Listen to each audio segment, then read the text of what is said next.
So for the joy set before him, he endured the cross, despising the shame, and has sat down at the right hand of the throne of God.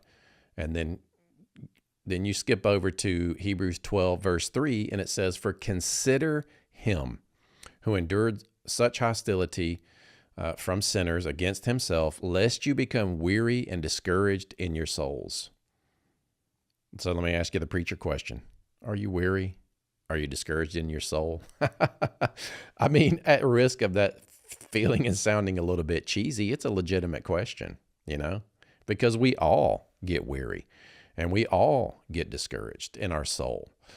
But we should consider him because verse 4 says, you have not yet resisted to bloodshed, striving against sin.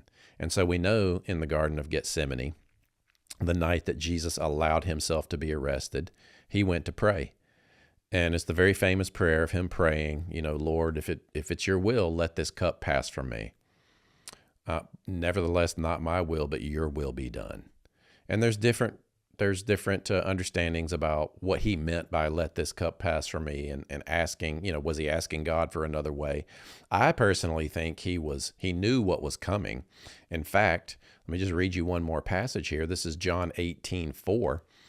And this is after he faced the temptation in the Garden of Gethsemane, and he resolved it in his heart to carry through and be obedient to the death of the cross.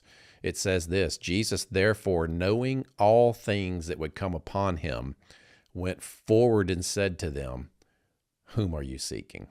He knew everything that was about to come upon him. That's why he was sweating great drops of blood in the garden, because he knew that he was about to be hoisted up on that cross, that he was going to become our sin. He was going to become the curse.